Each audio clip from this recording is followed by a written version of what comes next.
네, 감사합니다. 2021년 코다 글로벌 온라인 포럼 1부에는 450여 명이 넘는 많은 분들이 참석해 주셨습니다. 다시 한번 감사드립니다. 2부에는 코비드-19 이슈에 따른 장기 기증과 이식에 대해 논의해 보겠습니다. 2부 순서 자장에는 서울대학교 병원 안규리 교수님 그리고 하종원 교수님께서 수고해 주시겠습니다. 안녕하십니까. 2부 좌장을 맡은 안규리입니다. 네, 하종원입니다. 반갑습니다. 첫 번째 연자를 소개해드리겠습니다. 첫 번째 연자는 일부에서 발표가 있었던 Gift of Life Organ 도네이션 프로그램의 하워드 네이탄입니다. 그 2부의 그 세션 자체가 코비드에 관련된 내용이기 때문에 제목이 Organ Donation and Transplantation During COVID-19 in the USA가 되겠습니다. 발표 부탁드립니다. Good afternoon. My name is Howard Nathan, and I'm the President and CEO of Gift of Life Donor Program in Philadelphia, in the United States. I'm very pleased and honored to participate in the CODA Global Online Forum 2021. I will be discussing organ donation and transplantation during COVID-19 in the United States. We've had many guests over the years from Korea to Gift of Life Donor Program in Philadelphia. We were very honored to host Dr. Ha and his colleagues as early as 2010, 11 years ago, and many others who visited both our organ donor program and our laboratory to look at and evaluate how we do things in the United States. So I'm going to talk a little bit about the US first. There are 57 organ procurement organizations in the United States and 267 transplant centers with 884 different programs. We're tied together through the United Network for Organ Sharing. And last year in 2020, there were 18,000 total donors, of which 12,588 were from deceased donors and 5,729 living donors. And there were a total number of transplants performed of 42,273, with 36,544 organs coming from deceased donors. So this is the track record over time of the number of donors in the United States. This is deceased donors. You can see that over time, it has continued to increase over the last 5 or 6 years, which I will discuss. Living donation increased and then plateaued for a little bit. And in 2019, it peaked at 7,383. But last year, living donation dropped almost 20% in the US because of COVID. This is the number of transplants over time. You can see that last year, this was the number of organs transplanted. This is the number of kidneys, livers, lungs, pancreas, hearts, and intestine. In the US, there are about 107,000 people waiting for a transplant. 90,000 of those people are waiting for kidneys, 11,000 waiting for liver, 3,500 waiting for heart, etc. These are the service areas of the OPOs, and each service area covers a different geography. This is Gift of Life's area here. This is CORE in Western Pennsylvania. They cover 2 states. And you can see the geography of all the United States, and each is covered by an organ procurement organization. They vary in sizes from 1.4 million people to 20 million people, 42 donors to 619 donors, and the number of average donors per million is 38.4, which is larger than Spain last year. These are the names of the OPOs. We're all linked together through this public education called Donate Life, and we're all Donate Life organizations. You can see there's various names for each of the 57 OPOs. The cause of death of donors, about half are from anoxic causes of death, including drug overdoses and cardiac arrest with resuscitation, et cetera. Only about 25% are from trauma, about 25% from stroke, and then 3% from other. This shows the donors per million over time. You can see Korea is around 9 or 10 donors per million, including last year. Spain has been considered the world's leader in donation. Their peak was at 49.6 donors per million. Last year, 37.4 donors per million. The US last year was at 38.4 donors per million, and Gift of Life was at 55 donors per million in 2020. So let's talk about COVID and organ donation in the US. So we had many responses to this. We had to modify our environments. So a lot of things I'm sure that took place in Korea happened in the US. We obviously wore masks, we had PPE, we had dividers and barriers and temperature checks throughout our society, in supermarkets and hospitals. A lot of travel restrictions and quarantine for several months. We transitioned to remote environments because we tried not to lay off people for their job. Equipment needed to be purchased, etc. Hospital restrictions, there were no visitors to patients during COVID, particularly during the peak of COVID. Now they're allowing 1 or 2 visitors in after vaccines. But it impacted for Gift of Life, our hospital development. We did virtual rounding with our ICU doctors and nurses. Our family conversations sometimes were facilitated by Zoom or FaceTime with an iPad. And there were restrictions for recovery staff many times in points of entry to the hospital for doing a donor recovery. The impact, deceased donor potential actually stayed about the same, but went down a little bit because people stayed at home and they weren't going to the hospital for care. There were issues related to travel restrictions and some flights were grounded. Wait list inactivations occurred and living donations were actually put on hold. And it took us about 2 or 3 weeks to find testing for donors and recipients for COVID until it was beginning to get to be routine after several months. OPO staffing, we had a lot of different issues related to screening and interviewing staff virtually and orienting people virtually.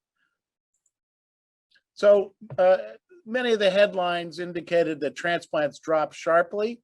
Much of that was related to the scare for the first 6 to 8 weeks. There was a decline in donation in transplants, particularly with living donation, pretty much stopped for most centers for about 2 or 3 months.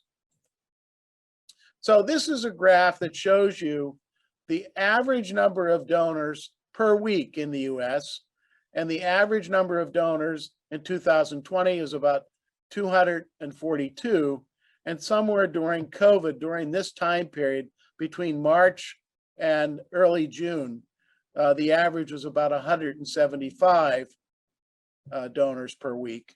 And you can see that we've recovered nicely in 2021. We're up to 268 donors per week, and it's some of the highest that we've ever experienced in the US. When we look at deceased donor transplants, very similarly, donation transplants continued to dip a little bit. Our average number of transplants is about 640. It dipped to about 445 during COVID between March and June. It recovered, and then now you can see we're close to 700 transplants per week for deceased donor transplants in the US. You can see that blue line represents 2019, and actually last year we increased donation despite COVID almost 6% in 2020, and in 2021 we're continuing to grow and exceed the number in 2020. This is the number of deceased donor transplants. You can see that it was an increase of about 1,000 transplants increase from 2019. And then this year it continues to grow and will probably be about 2,000 or 3,000 more than 2020. When you look at living donation and transplantation, it dipped precipitously, very drastically. You can see the lowest was 16 transplants per week in late March, and then it recovered. And then pretty much during last summer, the number of transplants went back to about 130 or 140. And you can see there was a second wave of COVID here that dipped, and then now about 130 to 140 living donor transplants occur each week. So you can see this is 2019, and this is what happened in 2020. And then this year, it's a little bit in between, and it will probably be a little bit lower than the peak in 2019. When you look at all transplants in the US, you can see that the lowest week was in April at 406 transplants. And our average, when you include living donation, is about 853 transplants per week. And you can see, again, the trend lines. You can see that even in 2020, we went up, and we're continuing to grow deceased donation in 2021. So the donation process, for the most part, there was some changes. We had the referral. Transplant coordinators were allowed in the hospitals, in the ICUs when they got there. And so we were able to do bedside evaluations, much like we did before, with precautions, with PPE, testing, making sure that people were not infected with the COVID virus. We had this infectious disease testing that we had to ship blood across the country at first for the first 2 or 3 weeks till our local hospitals were able to perform the testing. But the process then continued, the declaration of death, family conversations. I'll talk more about family conversations in a minute, the HLA testing, and then recoveries took place in the hospitals, much like we always do, with organ preservation and transportation occurring as normal, and then the transplant itself.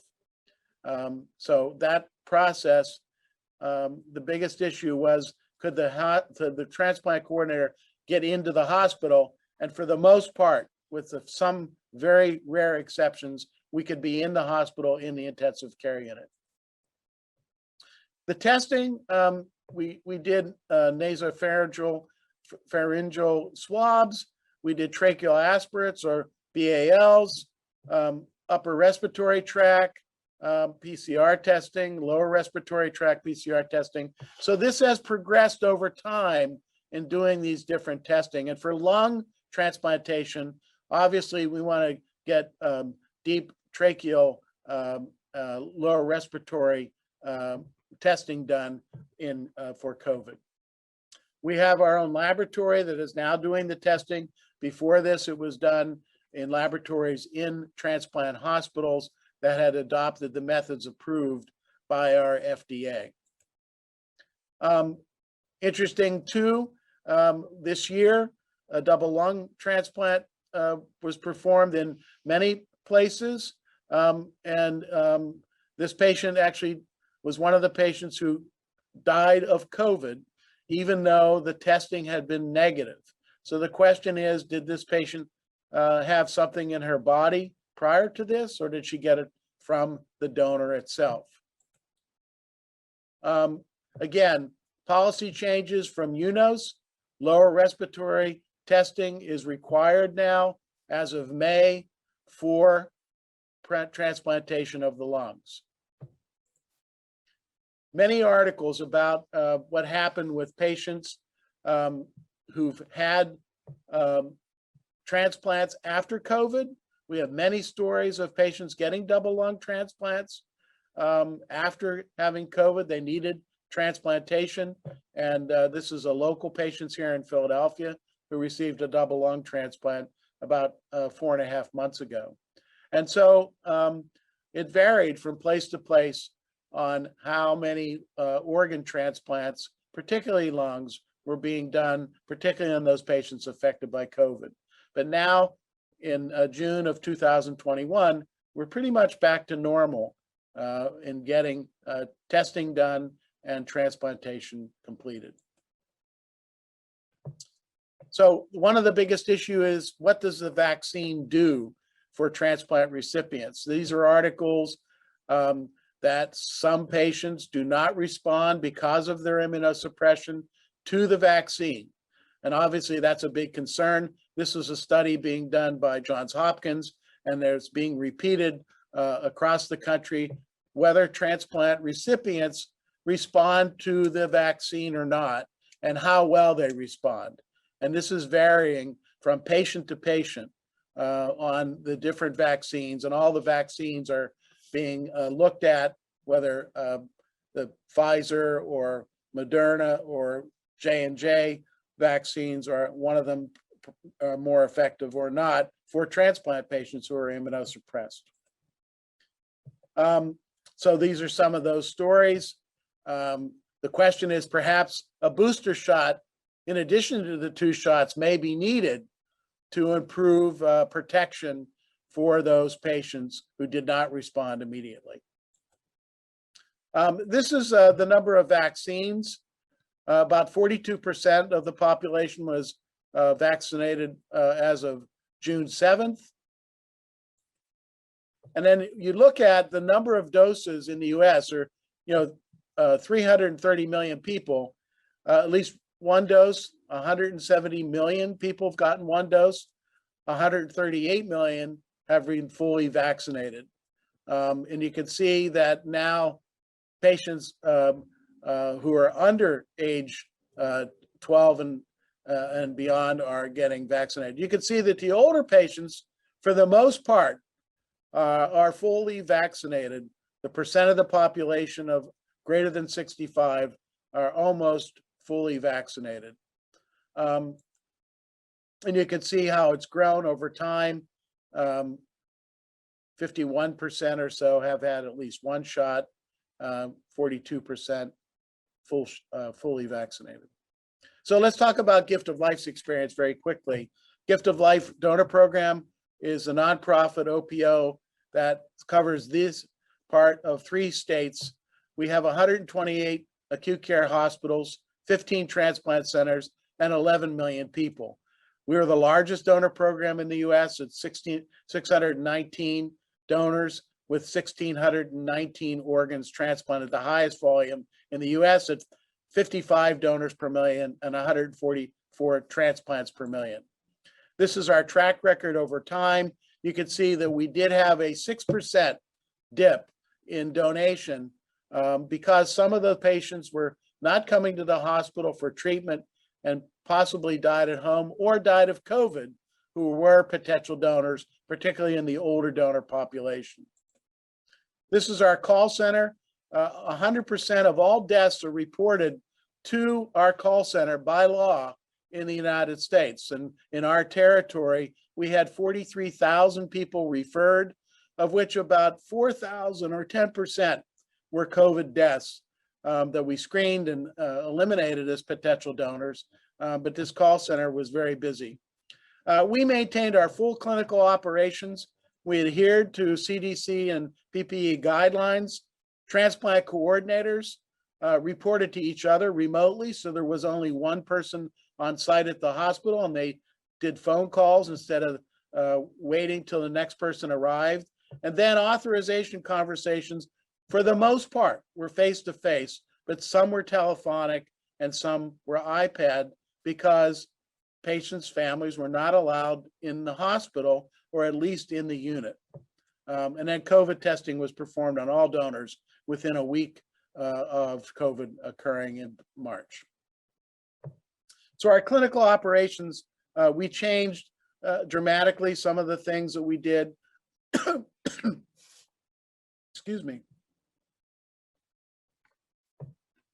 We had more frequent calls with each other. We screened our recovery surgeons and our teams. We had sometimes remote conversations. We had virtual hospital development. So this means our education and our follow-up occurred virtually up until about 3 months ago. Community outreach was all virtual. So our awareness events, our donor dash, our National Donate Life Month, all this was virtual last year. Excuse me. So this is the barriers that we put up in our office. Masks had to be worn. And our IT department was very tired because they deployed many, many computers for remote work for our staff who are out in the field. Our call center staff continued to work here in the call center, but some of the staff, office staff, worked remotely. These are our clinical coordinators in the ICUs wearing masks. We actually sent ventilators that we had from our operating rooms to hospitals because there was a shortage early on. We had remote conversations. This is an example of a remote conversation, but we also had face-to-face conversations with families. Our education was all virtual. These are some of the things that we did for our heroes in the hospitals. We provided them meals because they were working 24/7. We continued to do a lot of virtual. We trained over 623 people virtually during 2020. We even had big summits of transplant professionals and critical care doctors do a lot of education. But we wanted to thank our nurses and deliver them care packages outside the hospital because we couldn't go in for giving them meals and so forth. Our community outreach, we did a lot of online community education, and we continued to communicate with our families and honor our families through our legacy ceremonies every year.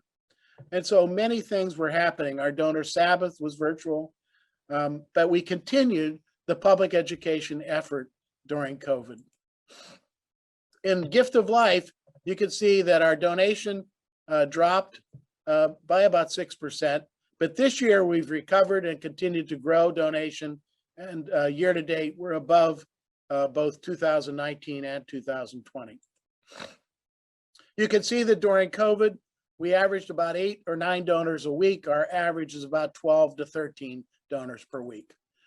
Transplants went down by almost 250 transplants, 1,619 versus 1,865. And you can see that transplants for deceased donor transplants were down to about 16 or so a week during the peak of COVID, but then recovered pretty nicely. We're doing about 35 to 40 transplants per week. So what did we learn? Like all of us, we learned we could do hard things. And we learned that people want to donate, that staff wanted to continue their efforts in offering this to families when things were so hard in dealing with families of COVID that they lost. So the patients who ended up as potential organ donors, who were negative for COVID, we were able to offer them that gift of them being able to say yes to donation. And we continued to offer that as a routine as our hospitals continued to cooperate with us. We were all in this together.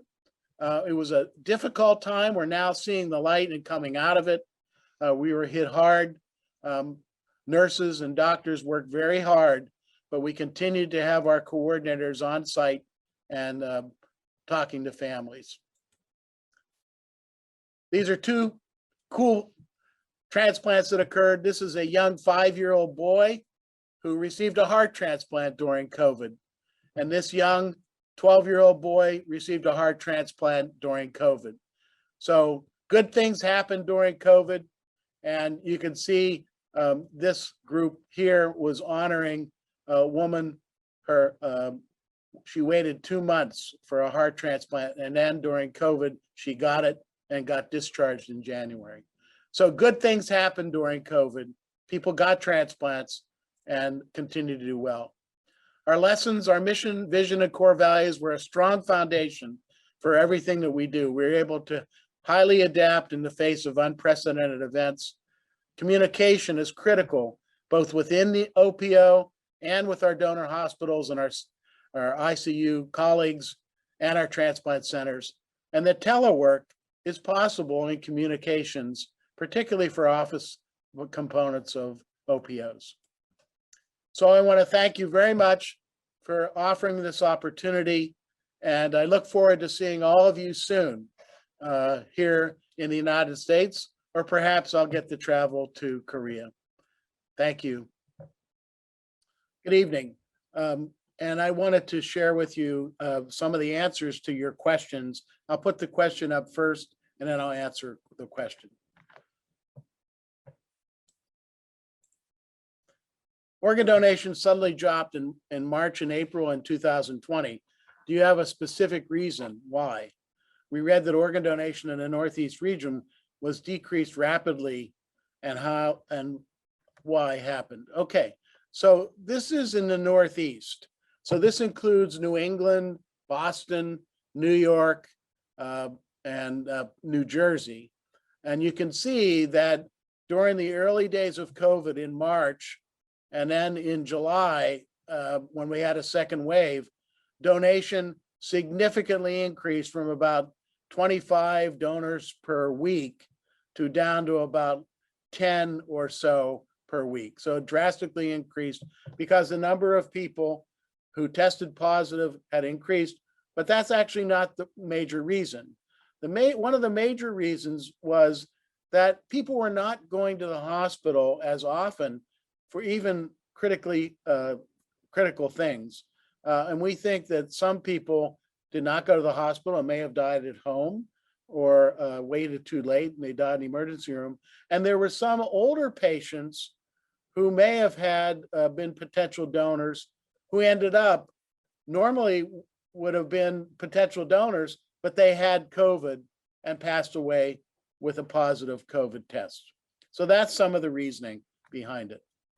Most medical staff and people focused on COVID-19 last year. How did you turn their attention towards organ donation? Well, one of the things is that in the US, it's mandated that OPOs get called on every single death from the hospital to the regional OPO. And so hospitals have a routine, it's systematized, that when someone's at or near the time of death, they have to call. So the number of people who were called in that were positive for COVID were also called in, but automatically ruled out in the early days of COVID. Those people were not considered potential donors. But we worked together and we did training and in-services, but nurses continued to call. Nurses were very grateful for the thanks that we gave them. And we then went into some of the units. And here's some of the checklists that we have for the nurses in the units who continued to call us during COVID. Could we know the family's interview rate by Zoom? How did families who were unfamiliar using Zoom?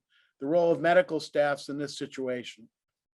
So in the early days of COVID, there were some OPOs who could not get access to the hospitals.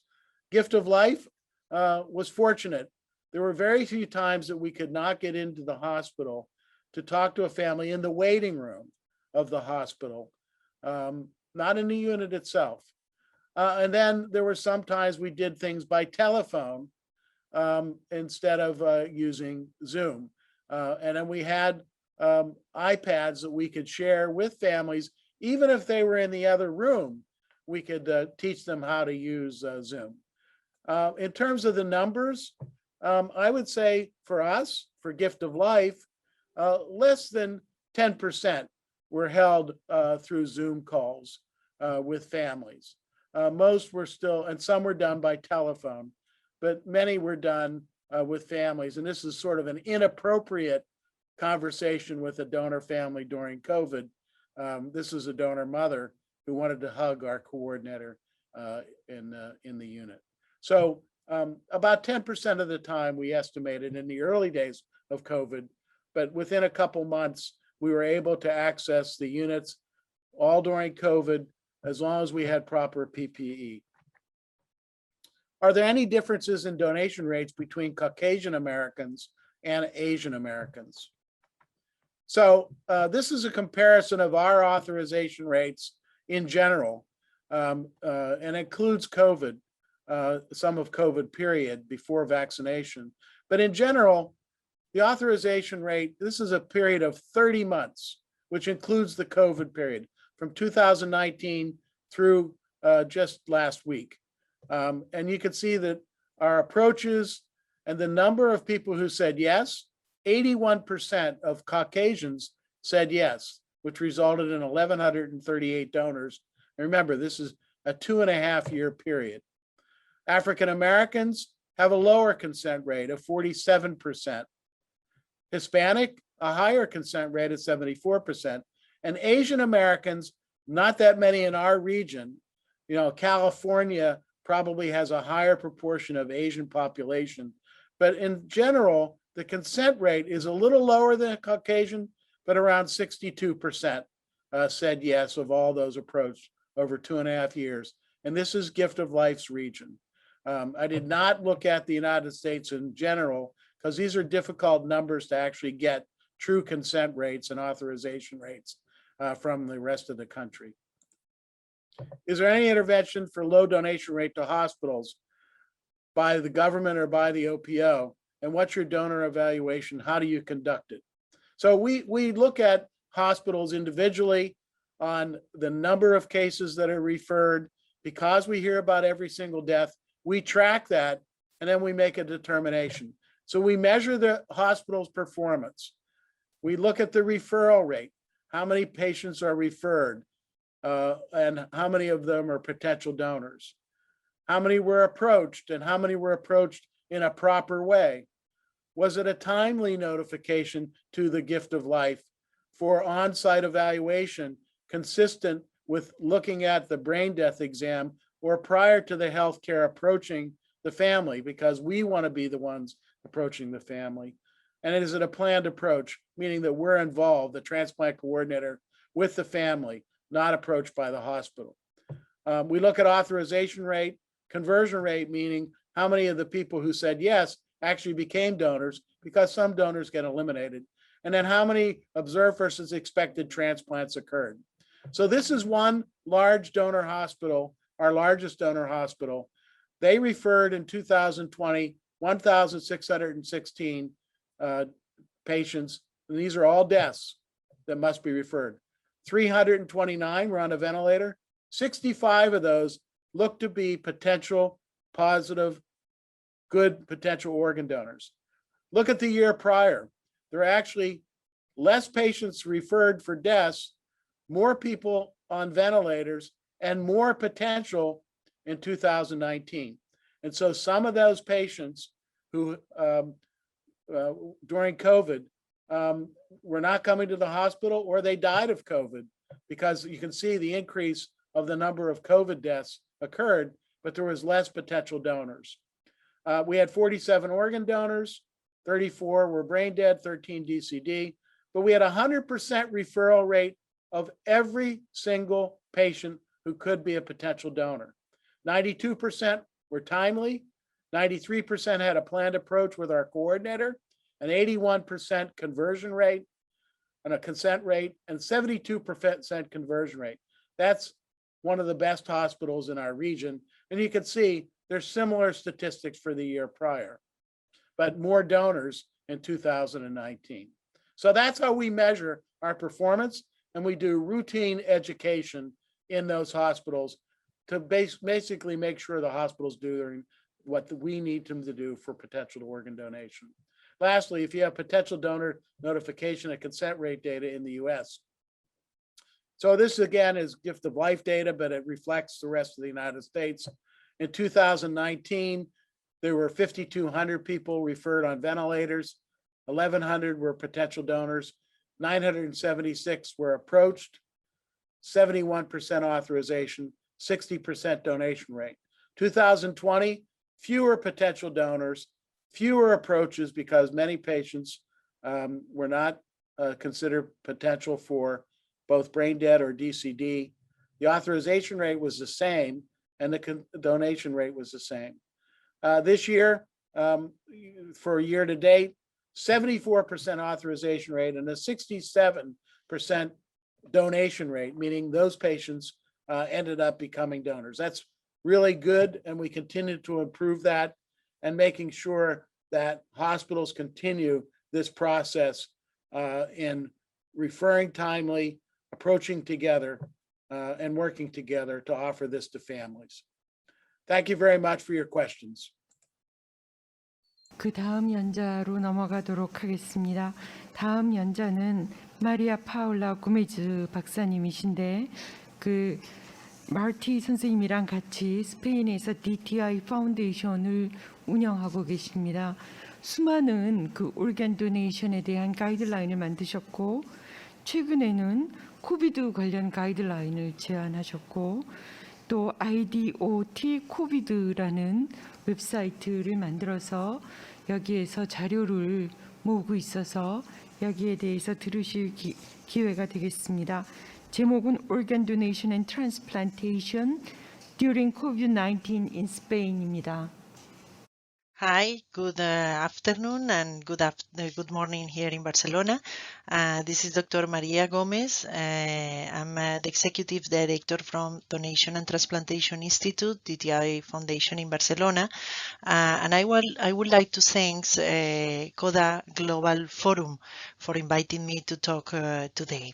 So we will talk in the following 30 minutes about organ donation and transplantation during COVID, the situation specifically in Spain. I divide my presentation in three main blocks. The first one, it will be a little bit of background of the situation. Then we will concentrate in COVID and organ donation.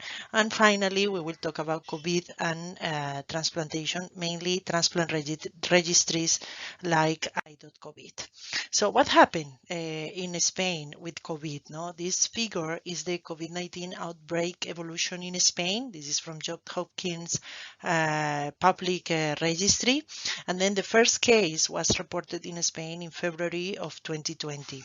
From that time, you can see here in the figure how we have been having about 4 main waves, being the first one in April 2020, March, April 2020, the ones who impact more, basically not for only the numbers, but also because we didn't know what to do. No, Spain was one of the first countries highly impacted by COVID, and then at the time, a very early time of the pandemic, there were not too much information about this new virus. So in March, April, all of us were mandatory on lockdown. All activities were canceled in Spain. So not only the public the public activities, also the schools were closed, universities were closed, work office were closed, and was mandatory to work from home. And regarding hospitals, they were overloaded with COVID cases. The hospital has to multiply by 3 or 4 their capacity, mainly the ICU capacity, and also the healthcare professional, doctors and nurses, they have to double their activity, and healthcare professionals from other services not related with ICU emergency department, they have to be transferred, or they were transferred to support and assist COVID cases. So far, we in Spain, we have been having 3,700,000 COVID cases with 80,000 reported deaths. Of course, the first waves were the heavy ones. There were days that we report that it was reported near to 1,000 deaths per day. So regarding vaccination, our vaccination started in January 2021. So far, 27% of the population have been fully vaccinated, and about 34 million of doses have been administered. We have the 4 different types of vaccine. We have Pfizer, we have AstraZeneca, we have Moderna, and also we have Janssen. So regarding the activity of disease organ donation, this is from IRODAT, the International Registry in Organ Donation and Transplantation, and you can see here the rate for 2020, and well, we can see here that now United States is the leader country in organ donation with 38 donors per million of population. We will analyze this in the further slides. And Spain with 37 donors per million of population, following by Portugal with 33 donors per million of population. Croatia, that was one of the leading countries in the previous year, in 2020, was 23rd donors per million of population. And we have here Korea, South Korea with 8 donors per million of population. And if we analyze 2019 versus 2020, the COVID effect in organ donation, so we can here see in 2019 is the light red and dark red is 2020. The majority of the countries decrease their activity, their disease donation activity. One of them is Spain. We moved from 49 to 37 disease donors per million of population. But then I want to call your attention in some countries that they not only not decrease the disease donation activity, they were able to improve or to increase the donation activities. That is the case of United States, that moved from 36 to 38 donors per million of population. But also in Europe, we had Estonia with moving from 18 to 24, and then we have Denmark moving from 17 to 20 donors per million of population, on Slovenia 21 and to 22nd. In Asia, we have countries like Malaysia that they also increase their donation activity, and Thailand. I don't have here in this slide, but we know the report from them, and they are in IRODAT, and Malaysia and Thailand. There were 2 countries in Asia that were able to improve their donation activity in 2020. So regarding transplantation, this figure also from IRODAT, worldwide kidney transplant activity 2020. So as much transplant donor you have, more transplant you perform. We have United States with 56 kidney transplant, almost 57 kidney transplant per million of population, following by Spain and France. There's France with 55 and Spain with 51 kidney transplant from deceased donor per million of population rate. What happened with COVID and organ donation? Well, as I mentioned before, the activity in Spain fall down. This is a figure only regarding the donation activity since 1989 till today. And then we, as I already mentioned, we move, this is the rate, and the blue bars is the number. So we move from 49 to 37.4 donors per million of population. And if we analyze the activity per each of our regions, we also observe, for example, in Catalonia, the rate where I am, the rate was 34 donors per million of population. Nevertheless, we still have regions like this one in the north and here in this part that we have a very high rate, more than 50 donors per million of population, 65, 51, and 53 donors per million of population. And this is the figure of all 2020. You can see in dots the activity for 2019, the two dots is activity for 2019 versus the continuous line is the activity in 2020. Blue is deceased donation, orange or yellow is the living donation for this first figure. So as you can see, the continuous line in 2020, deceased donation almost stopped. We moved from 7 donors a day, 7 deceased donors a day, to about 1 donor or less than 1 donor. So, and this big decrease is observed in the first wave. No, it's when we went to lockdown to middle of March till where the measure of lockdown were relaxing about May or at the beginning of June. As a consequence, although the activity after June tried to recover, we decreased in 22.8% the donation activity. Regarding transplantation, which is the second slide or the second figure, and again, 2019 are the dots and the continuous line is 2020, we observe a decrease in the transplant activity, mainly during the first wave. And this is basically because the activity that remained at the time was only transplant for emergency procedures. Living donation stopped completely. So we, for the first wave, living donation or transplant from living donation was completely suspended. And finally, we decreased the transplant activity in 18.8%. So less organs or less donors, less transplant. We moved from 115 organ transplant per million of population to 93 transplant per million of population. That is about 4,400 organs transplant in 2020. Here in the different colors, you can see the different organs: kidney, liver, heart, lung, and pancreas. And what are the impact factors in organ donation and transplant activity? So in one side, we have factors regarding donor potentiality. So we have less ICU beds available for other diseases, although the ICU capacity was multiplied by 3 to increase the number of beds, but were dedicated to COVID cases, so were less beds available for trauma or for other type of pathologies.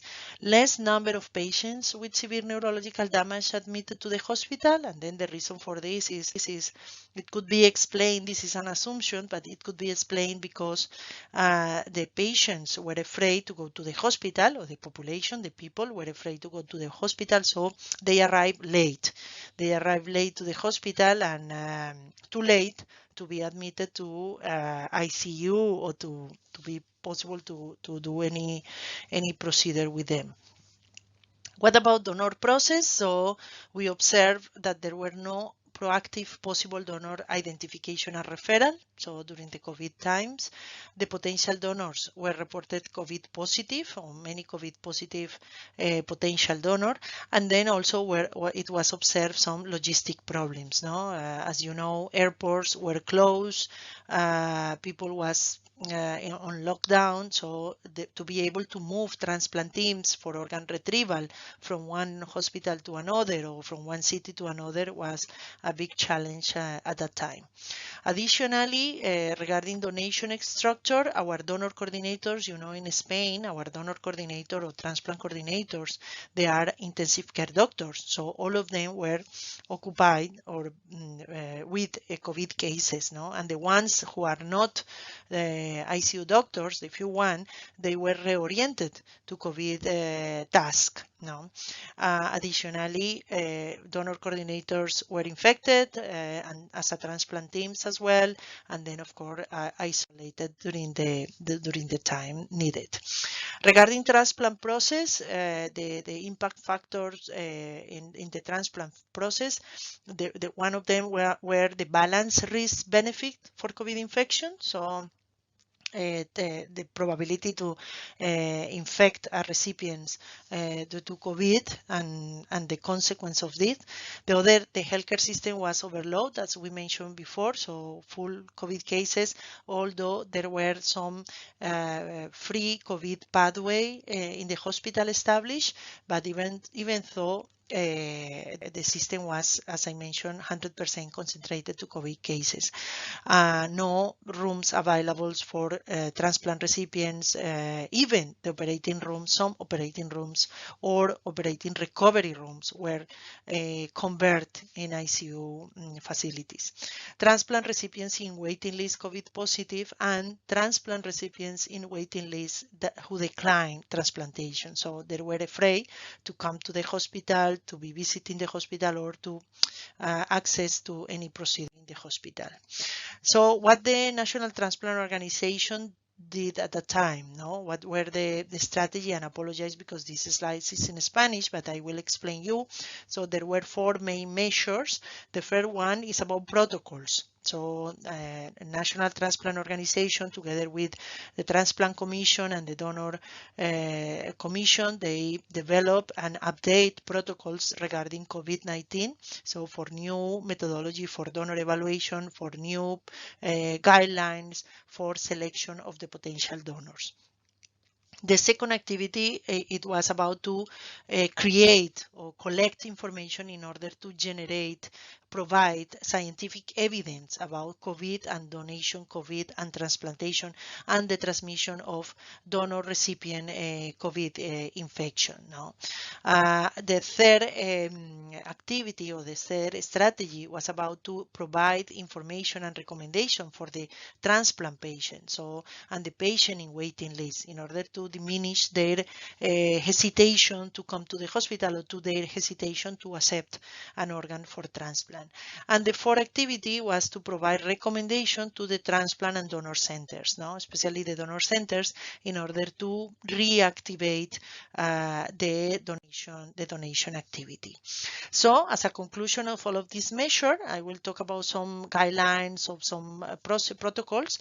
The first one is about security standards to organ donation in a potential donor. So we can have 3 scenarios. Of course, a potential donor with active COVID infection is an absolute contraindication for organ donation, but we can have a potential donor with an antecedent of COVID-19 positive already diagnosed by PCR or suspicion of this COVID-19 positive, or we can have a patient, a potential donor with an antecedent negative for COVID-19. So we will go one by one.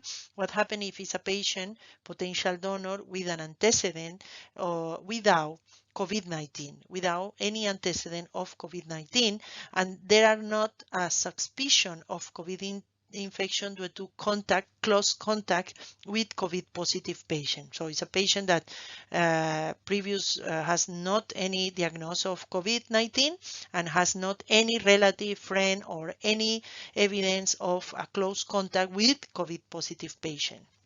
If this is the case, we do a PCR. If the PCR is negative, this patient, this potential donor, will be accepted for donation. Important to mention that the PCR, it will be from nasopharyngeal swab, and it should be performed less than 24 hours of the organ retrieval. But the PCR will be from bronchoalveolar lavage if there is a lung or intestine donor, and or if there are some signs of respiratory infection, only in this case.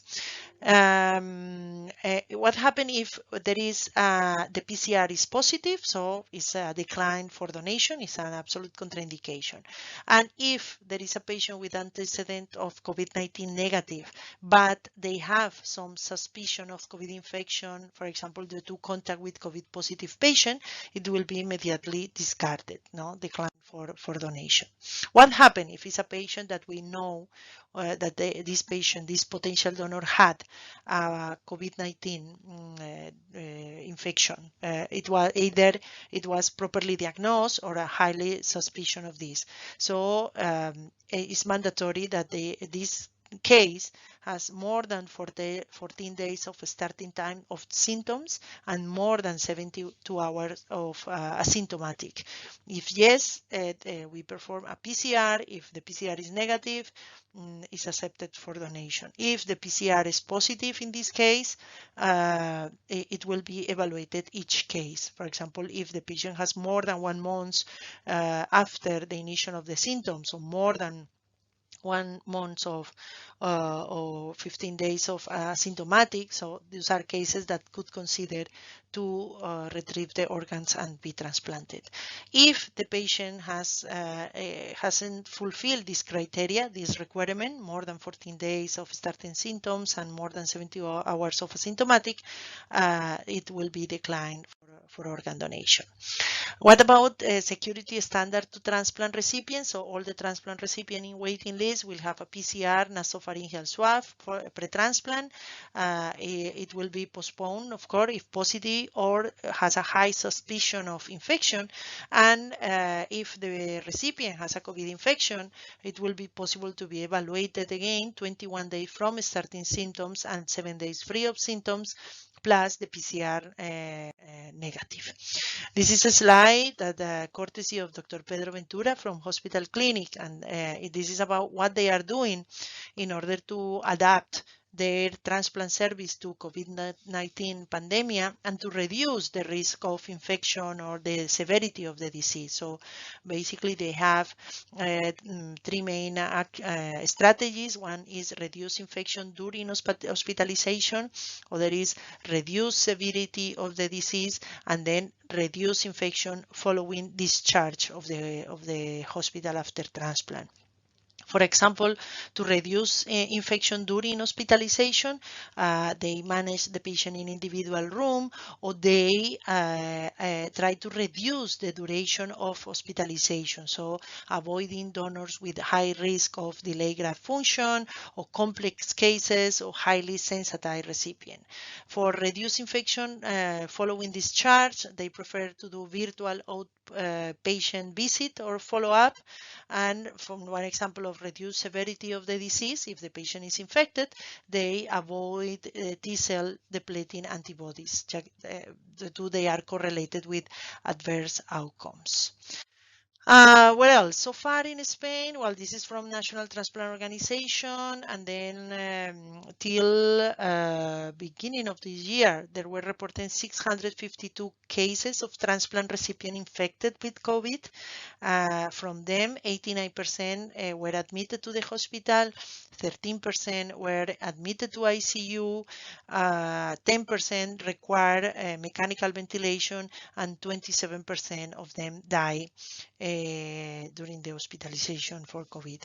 And this mortality percentage is varies according to the organ. So here we have for lung is the highest mortality rate with 46% of the patient infected.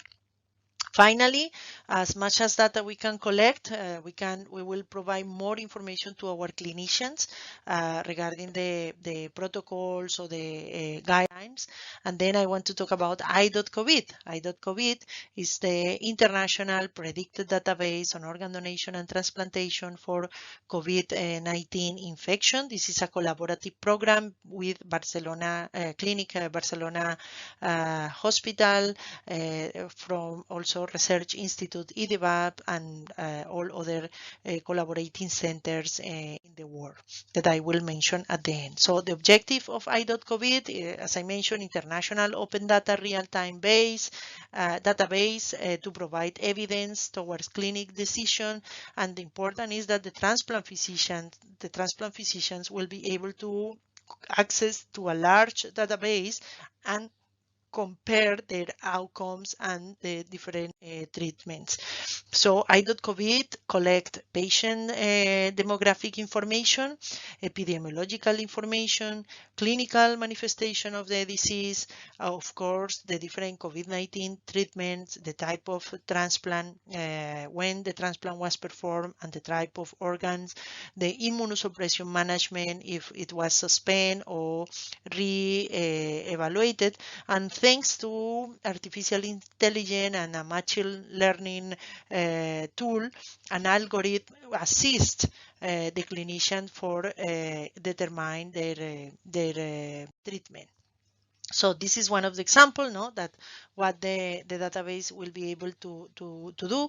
I have to tell you that right now we are in the development of the algorithm. I will show you the type of data that we have, but this is we have a patient with some characteristics, and then the system will be able to provide an outcomes according to the management of immunosuppression.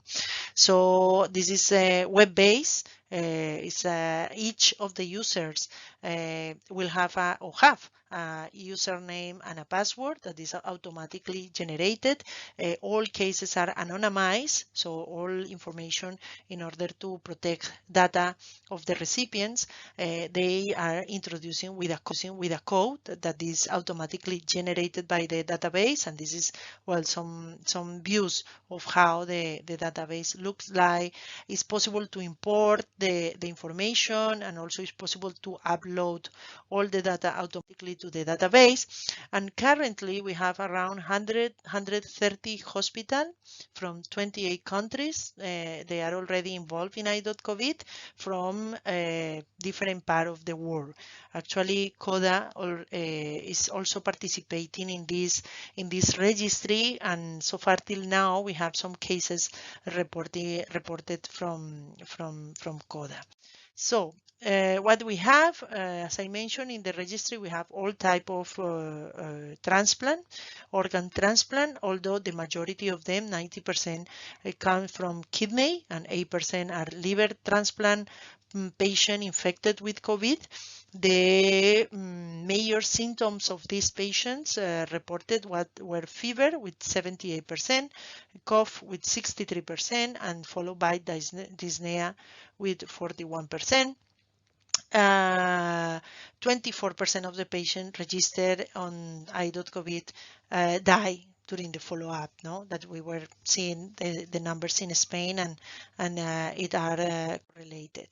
And these are the different centers that have been participating all around the world. So we have the collaboration of the Transplant Society in Spain and the Nephrology Society. We also have centers from Argentina and Center of America in Mexico, and in Europe, like Charité or King's College. And as I mentioned to you, we have some cases that have been reported by CODA. And then I have to say that your hospital is welcome to join. This is the email address, and I invite all of you to register your cases. It's the best way that we will be able to get data to provide evidence, not only in the management, but also for the future and the follow-up of this patient for the post-COVID and the future waves that could appear. So thank you very much, and I'm more than happy to answer any question or share any comment that you have. Thank you. 네, 그 시간이 조금 있어서 저희가 그 미리 마리아 고메츠에게 질문을 하나 보냈었습니다. 그래서 그거에 대한 혹시 답을 우리가 들을 수 있는지 보겠습니다. Hi again. So regarding the questions, the first question about the in DCD cases, where was the most common site, ICU or ER or trauma center? So in our experience, as you know, here in Spain, we have two types of DCD donors after circulatory death. We have controlled and uncontrolled DCD donors. So for uncontrolled DCD donors, the main place is the emergency department. And then for controlled DCD donors, which is one of the type of donors that have been growing in the recent years in Spain, it happened mainly in intensive care unit. And then regarding the question, what is your number one recommendation for promoting DBD donor after brain death in Korea? Well, I will say that the main strategy or the main recommendation to promote DBD is to work with the healthcare professionals. So we have to work inside of the hospital with our colleagues. We have to build the whole hospital culture in organ donation. So all the different departments in each hospital has to understand and has to be committed to support disease organ donation for transplantation. Regarding public education, this is a secondary strategy to do public campaign, mass media campaign is an expensive activity, and you will have to maintain for a long time to see some changes in the society, some changes in the culture of the society. So again, the best strategy to increase or to improve organ donation in any country, it will be to focus on inside of the hospitals with the healthcare professionals. If they understand the importance of disease organ donation, if they are committed to support and to help in the disease organ donation process, organ donation and transplantation will succeed in any country. Actually, if we review the top 10 countries in organ donation and transplant, all of them has their system focus on or based inside of the hospital. So thank you very much and have a nice afternoon.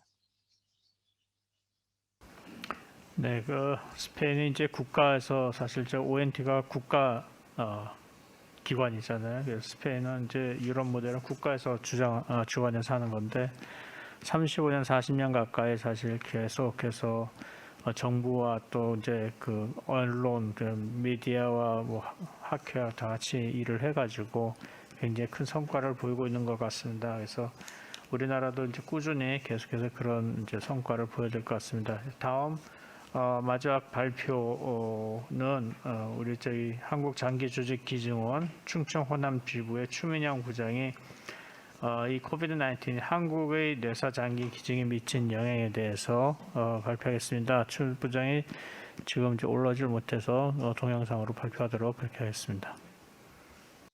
시작하도록 하겠습니다. 인사드리겠습니다. 안녕하십니까? 한국장기조직기증원 추민영 코디네이터입니다. 저는 오늘 코비드19가 한국의 뇌사 장기 기증에 미친 영향에 대해 이야기 드릴 예정입니다. 코비드19의 전 세계적인 유행은 현재까지도 진행 중이며 인류의 건강뿐만 아니라 다양한 분야에서 많은 것들을 바꿔 놓았습니다. 우리의 일상뿐 아니라 우리가 하고 있는 일들에도 많은 변화를 가져왔고 뇌사 장기 기증에도 영향을 미쳤습니다. 그럼 먼저 목차부터 보시도록 하겠습니다. 첫 번째로는 국내 기증 현황에 대해 말씀드릴 예정이고 두 번째로는 코비드19 확산에 따른 활동의 제한적인 부분, 세 번째로는 의료기관의 환경 변화에 따른 포다의 활동과 특이 기증 사례에 대해 말씀드리도록 하겠습니다. 먼저 국내 기증 현황입니다.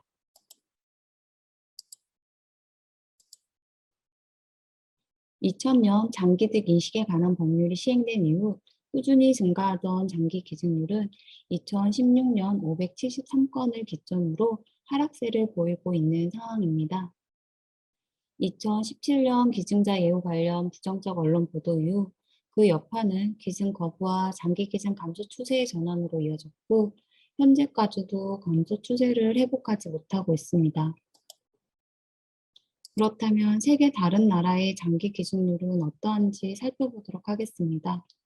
준비된 자료에서 보시는 것과 같이 전 세계적으로 기증이 가장 활성화된 나라는 미국과 스페인입니다. 인구 100만 명당 각각 38명과 37명이 기증을 하고 있고요. 우리나라는 2020년 기준으로 9명이 기증을 하고 있습니다.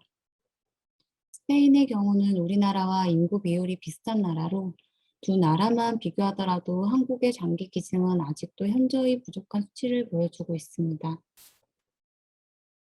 이와는 반대로 이식 대기자의 수는 매년 2,000명에서 3,000명이 꾸준히 증가하고 있으며 2020년 기준 이식 대기자는 35,000여 명에 달하고 있습니다. 그리고 뇌사 장기 기증자의 부족과 이식 대기자의 증가로 인해서 이식을 받지 못하고 사망하는 환자의 수 또한 증가하고 있습니다. 2020년 기준 이식 대기 중 사망자 수는 2,154명이며 이는 하루 평균 6명의 환자가 이식을 기다리다가 사망하고 있는 상황을 보여주고 있습니다. 이렇게 내사 장기 기증이 절실히 필요한 상황에 2019년 12월 중국 우한에서 시작해 전 세계로 코비드19 전파가 시작되었습니다.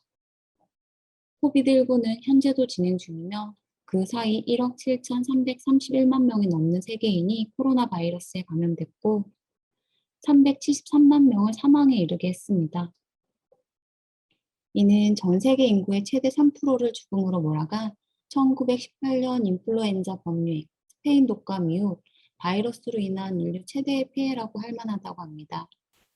한국 역시 14만 명이 넘는 코로나 바이러스 감염자가 발생을 했고 특히 인구가 밀집되어 있는 서울, 경기, 수도권에 집중되어 국내 장기 기증에도 직접적인 영향을 미치게 되었습니다. 가장 먼저 저희 나라에 영향을 준 부분은 내사 추정자 통보율 감소입니다. 2019년, 2020년, 2021년 4월까지의 내사 추정자 통보 현황을 나타낸 그래프를 보시면 코비드19 1차 유행기인 2020년 2월과 3월에 통보건이 크게 감소한 것을 알 수 있습니다. 이는 국가적 재난 상황으로 의료기관과 의료인의 관심이 이에 집중된 것으로 보이며 이후 내사 추정자 통보수가 증가했지만 코비드19가 장기화되면서 내사 추정자 통보수는 다시 감소하고 있는 상황입니다. 이를 월별로 살펴보면 평균 내사 추정자 통보건이 2019년 217건에서 2020년 166건, 2021년 173건으로 2019년 대비 각각 24%, 2021년에는 20%가 감소한 것을 알 수 있고 코비드19 유행 이후 월 평균 내사 추정자 통보수가 지속적으로 감소하고 있다는 것을 보실 수 있습니다. 이렇게 내사 추정자 통보가 지속적으로 감소하면서 이에 따른 보호자, 접촉과 면담까지 연속적으로 감소하고 있다는 것을 보실 수 있습니다. 이 역시 코비드19 1차 유행기인 2020년 상반기에 1차적으로 감소하였고 2020년 하반기에 소폭 상승하였으나 코비드19가 장기화됨에 따라서 2021년 1월과 4월 기준까지 다시 감소하고 있는 추세를 보이고 있습니다. 코비드19가 장기화됨에 따라서 2020년 하반기 이후 정부는 사회적 거리두기 단계를 개편하였지만 의료기관 내 감염이 증가하면서 수도권 내 의료기관은 2.5단계에 준하는 고강도 감염 관리를 유지하고 있으며 이로 인해 진료과 교육, 홍보, 중환자실 방문 등 코다의 기증 활성화를 위한 병원 내 활동들이 제한되었고 이는 장기 기증률 감소로 이어지고 있습니다. 반기별 내사 장기 기증자 평균 수를 보시더라도 2020년 상반기 기증자는 41.2명, 2020년 하반기 기증자 수는 38.5명, 2020년 1월부터 4월까지 기증자 수는 35명으로 코비드19의 장기화로 인해 기증자는 지속적으로 감소하고 있는 것을 알 수 있습니다. 특히 코비드19의 장기화는 내사 추정자 발생 가능성이 높은 수도권의 의료기관에 현재까지도 많은 영향을 미치고 있습니다. 아래표는 2021년 4월 기준으로 작성하였으며 내사 장기 기증자 수를 수도권 의료기관과 비수도권 의료기관으로 분류하여 수치하였습니다. 수도권 의료기관의 기증률은 2020년 동기간 대비 38.9%가 감소하였고 비수도권 의료기관의 기증률은 동기간 대비 12.1%가 증가하였습니다. 내사 장기 기증자의 감소 경험은 수도권 의료기관이 비수도권에 비하여 현저하게 나타나고 있습니다. 코비드19가 미치는 영향은 일시적이지만 않을 것이라고 생각되어지며 기증률을 높이기 위해서는 내사 추정자 발생 가능성이 높은 수도권 의료기관과 코다 및 유관기관이 함께 노력하고 더 좋은 변화를 위해 고민해야 할 시점이라고 개인적으로 생각되어집니다. 이렇게 코비드19가 확산되고 장기화되면서 의료기관 내에서 코다의 활동도 많은 제한을 받게 되었습니다. 첫 번째는 사회적 거리두기 시행에 따른 집단 모임이 제한되면서 의료진 집합교육 시행에 제한을 받게 됩니다. 1차 유행 시기인 2020년 2월부터 4월의 의료진 교육 수는 전년 동월 대비 70%가 감소하였고 2차, 3차 유행 시기인 2020년 8월과 9월, 11월은 전년 동월 대비 11%가 감소하였습니다. 2020년 의료진 교육률은 2019년 대비 48.9%가 감소하였습니다. 두 번째는 코디네이터의 의료기관 홍보 및 방문 활동 제한입니다. 코비드19 확산 이후 의료기관에서는 코다의 방문을 제한하거나 코비드19 검사 결과를 요청하여 방문 시간이 지연되는 등 의료진 대면 홍보 활동에 있어 제약을 받게 되었습니다. 1차 유행 시기인 2020년 2월부터 4월의 의료기관 방문 수는 전년 동월 대비 58%가 감소하였고 2차, 3차 유행 시기인 2020년 8월과 9월, 11월은 전년 동월 대비 32%가 감소하였습니다. 코비드19 대유행기인 2020년 홍보 및 방문 활동은 2019년 대비 36.4%가 감소하였습니다. 특히 코비드19 감염 수가 가장 많이 발생한 수도권의 경우 홍보가 가능한 의료기관은 전체 기관의 38%였으며 이 중 수도권 내 내사 판정 대상자 관리 전문기관 중 홍보가 가능한 의료기관은 없었습니다. 반면 상대적으로 코비드19 감염자 수가 적은 충청 호남과 영남 권역의 경우 모두 대면 홍보가 가능하였습니다. 이처럼 코비드19가 확산됨에 따라 의료기관의 환경들도 많이 변하게 되었습니다. 먼저 중환자실 보호자 면회 시간이 축소 혹은 금지되었습니다. 중환자실의 면회 시간은 내사 추정자 신고제 설명 및 코디네이터 면담 연계 시행의 최적의 시간입니다. 하지만 코비드19 확산으로 인한 병원 내 감염이 증가하여 다수의 의료기관에서 면회를 전면 금지 또는 축소 시행하고 있습니다. 면회 시간 운영 조사 의료기관 92개 병원 중 71%인 65개 기관이 보호자 면회를 전면 금지하였으며 면회 시간 축소 운영한 기관은 25개, 기존대로 운영한 기관은 2개 기관에 불과했습니다. 보호자 면회 금지로 인해 내사 추정자 가족을 만날 수 없고 면회 시간에도 제약을 받으면서 이는 기증 동의 감소로까지 이어지고 있습니다. 이렇게 코비드19의 확산으로 인해 변화된 의료 환경에서 저희는 이를 극복하고자 보다도 여러 가지 활동을 해왔습니다. 코다는 방역당국의 사회적 거리두기 개편 방안에 맞춘 복무관리를 시행하였고 코비드19 예방을 위한 방역관리 지침을 준파하고 준수하여 코다의 역할을 다할 수 있도록 노력하였습니다. 또한 방문하는 의료기관의 감염 지침에 따라 홍보 및 기증 관리 활동을 시행하였습니다.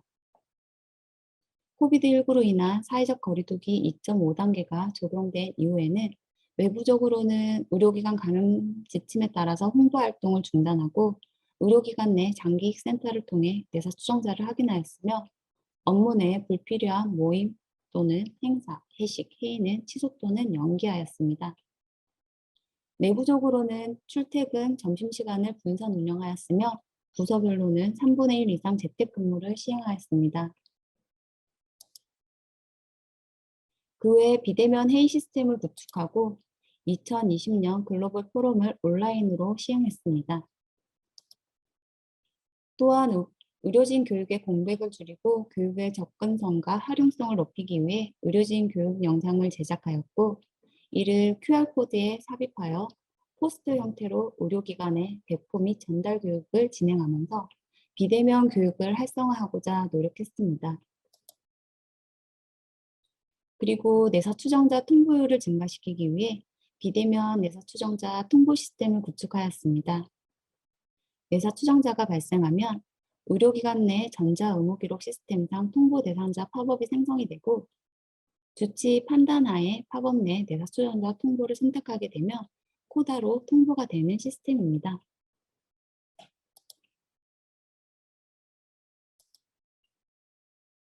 이 시스템을 통해 비대면 통보 및 접수가 가능하게 되었으며 팝업 생성으로 의료진의 내사 추정자 인지율이 향상되고 편익성을 향상시킴으로써 내사 추정자 통보율의 증가를 도모할 수 있을 것으로 기대하고 있습니다. 마지막으로 코비드19가 확산되는 상황에서 이를 극복하고 기증을 위해 노력했던 사례를 공유하고자 준비했습니다. 첫 번째 사례는 외국인 기증자로 코비드19로 인해 보호자가 국내에 입국할 수 없어 비대면으로 동의를 받고 진행한 사례입니다. 이 환자분은 태국인 불법 체류자로 2020년 6월 1일 내사 추정자로 통보되었습니다. 2020년 6월 4일 코비드19로 인해 외국인 보호자 입국이 제한되었고 태국 대사관을 통해서 태국에 거주 중인 보호자에게 환자의 상태와 장기 기증에 대한 설명을 드렸고 이후 6월 16일 장기 기증에 동의하여 태국 대사관을 통하여 동의서 및 관계 증명서를 수령하였으며 6월 17일 내사관리병원으로 이송하여 장기 기증까지 완료할 수 있었습니다. 이후 태국 대사관의 절차에 따라 시신을 하장하고 본국으로 이송하였습니다. 다음은 실제 태국 대사관을 통하여 전달받은 동의서와 가족관계 증명 서류들입니다.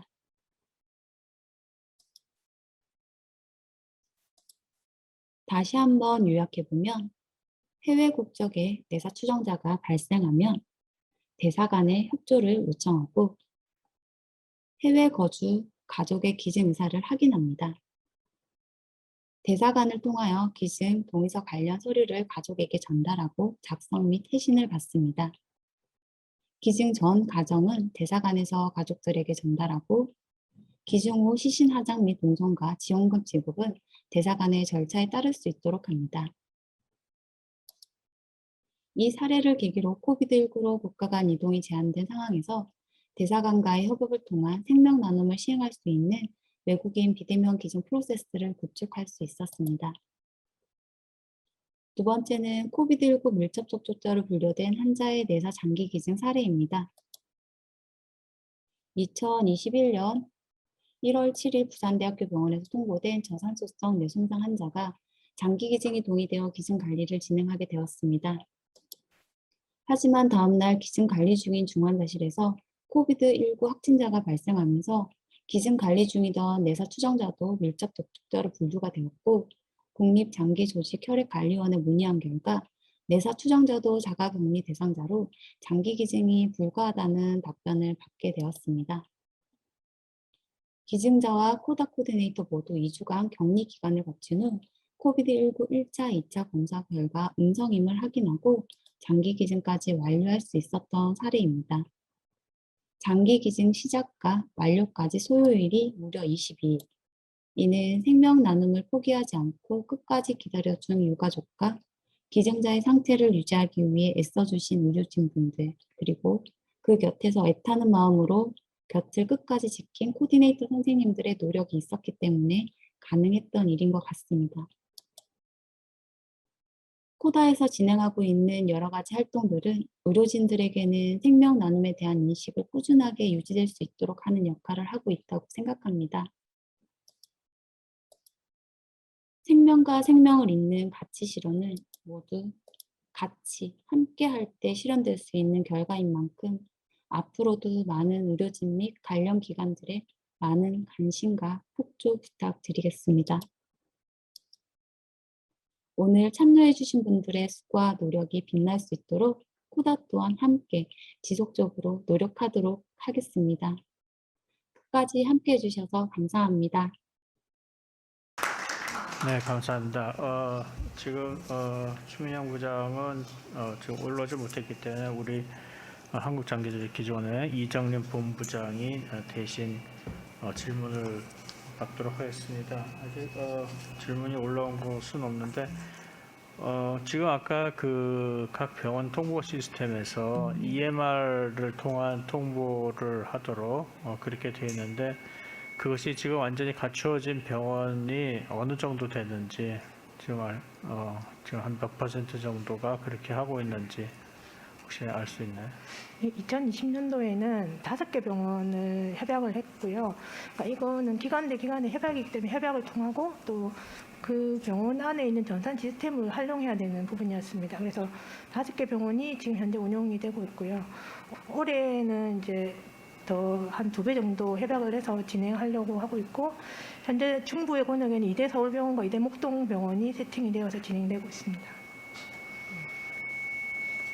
네, 아까 국내 밀접 접촉자 ICU에서 한 20일 정도 이제 격리했다가 결국 이제 그래도 기증에 성공을 하셨는데 그 당시에는 그러면 그 ICU에 있던 의사들도 다 격리가 됐던 건가요? 네, 그런 걸로 알고 그 있습니다. 환자 진료는 어떻게 했나요?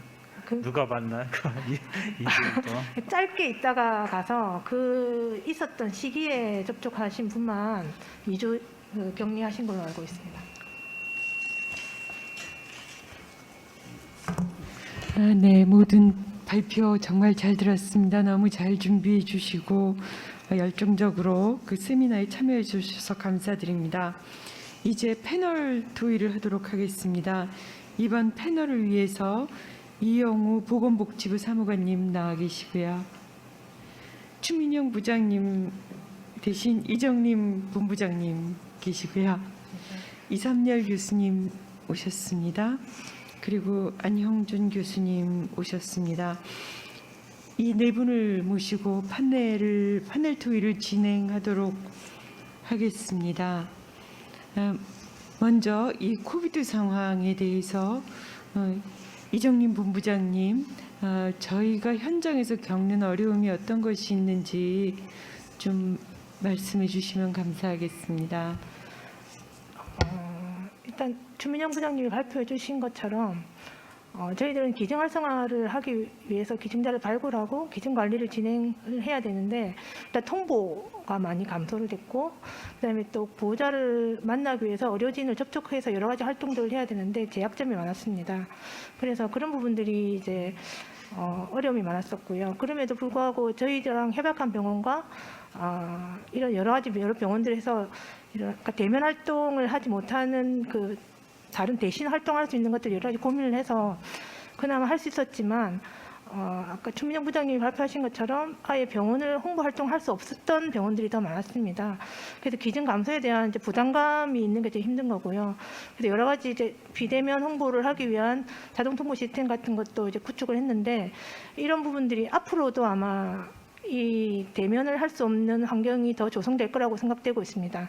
병원마다 저희들이 활동을 하려면 그 카드가 다 있어야 되는데 2년 전만 해도 그냥 중환자실이나 이런 데를 저희 코디네이터들이 왔다 갔다 할 수가 있었는데 최근에만 해도 이제 병원 출입 카드가 없으면 갈 수가 없습니다. 그래서 내사 관리할 때뿐만 아니라 병원 내사 그 추정자 통보 와서 할 때 병원을 들어가거나 왔다 갔다 할 수 없는 부분들 어려움이 많아서 비대면 통보를 받을 수 있는 시스템을 구축하는 것과 전국에 내사자 관리하는 병원에 코다 코디네이터가 내사 관리하는 동안에는 자유롭게 출입할 수 있는 그런 활동을 할 수 있는 그런 게 되어야 가능하지 않겠나 그런 생각을 하고 있습니다.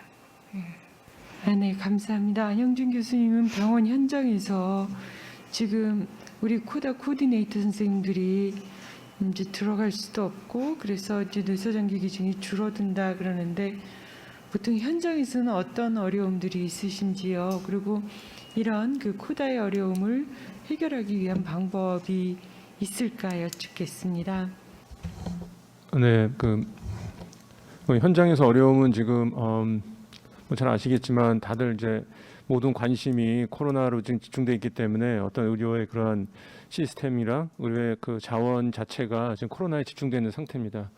그래서 근데 그래도 다행히 그 외국처럼 우리가 뭐 의료 시스템 붕괴나 이런 상황과 자주 않았기 때문에 다행히 2020년도에 그 뇌사 기증은 거의 뭐 좀 증가했고 트랜스플란트 볼륨 자체 액티비티도 잘 유지할 수 있었던 것 같습니다. 참 좀 행운이 있었다고 생각이 드는데요.